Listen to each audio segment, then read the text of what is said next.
with your overall theme between the arts, I think you question a lot of different topics which have been touched, for example, quickly touched in this panel yesterday. Topics of specialization as a restriction in collaboration or in the interaction between the arts, questions of relationship of the elements, and I will speak basically. I did other things, concerts, installations, and education, but I will basically speak about music theater, because for me this is the most complex art form, in which all the elements somehow have to be organized. And it's very interesting. I will not comment more on my staging of your operas, because this is such a radical separation and how can I say this, radical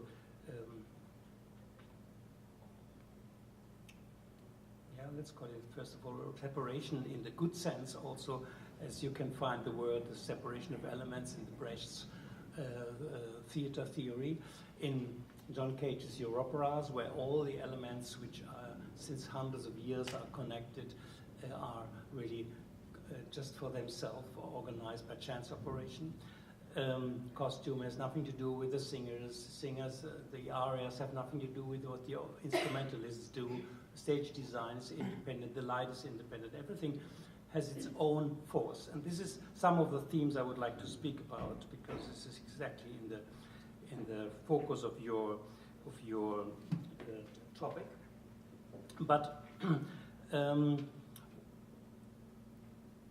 I would also say that, and this is maybe my only comment to education, that the question of disciplinary specialization is indeed a hindrance in the communication between the media, or it can be. And for example, we have in our Institute of Applied Theatre Studies, in which I worked for the last 20 years, which is more like a research institute with the students together for a theater from which we don't know how it might look like. We have no disciplines, so you cannot come to study to be an actor, or to be a stage designer, or sound designer, or writer, or performer. We don't have all these categories. And during the studies, the students who are somehow unfocused, interested in live arts, they find their own specifics, but they find it in communication, in correspondence with the other students. And there's a surprising effect of this institute, which exists since 35 years, that most alumni, and some of them are really world famous in the meantime as representatives of the contemporary performing arts scene, they work together, they keep on working together in teams. So the groups like Rimini Protocol, Shishi Pop, Gob Squad, you might have heard some of those names. They all come from this very small institute, and they learn on a daily practice. And you mentioned yesterday in this panel that how much this question of inter-arts is a social question. They learn in this daily practice that it is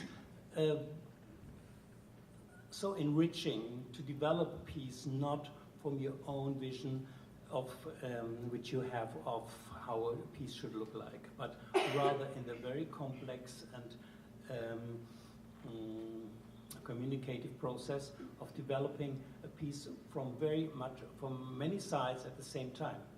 And so we have to, as composers, I think, we are in a very strong double-bind role when it comes to the fact that we talk about inter-arts, or I don't know how you translate this, we are in a strange double-bind situation, because on one hand you could say that music is an art form which somehow influences most other art forms. And there were some philosophers who made that very clear.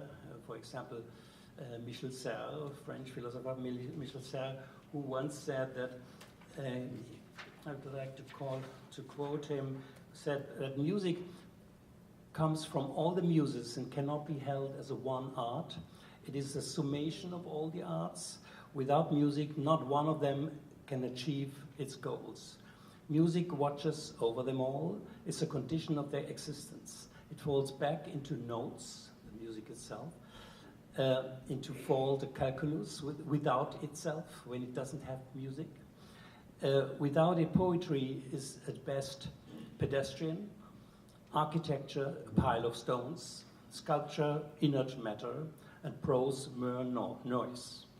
And he goes on like this. Our language has sense, music lives beneath meaning, and before it inhabits the sensible. It carries all possible senses. Sandeep Mankwati, yesterday you said we're talking about all senses. And this is, so he has a strong statement that music somehow is a summation of the construction or the perception of senses through a lot of music categories like rhythm, melody, counterpoints, and things like this. But at the same time, I think, and this is so important, we have to withdraw. That's what I call with double bind. As composers or as musicians, we have to withdraw from a certain priority, because with this musical priority with which composers write big scores and with an endless complexity, there is no other space anymore for the other senses or for the other art forms.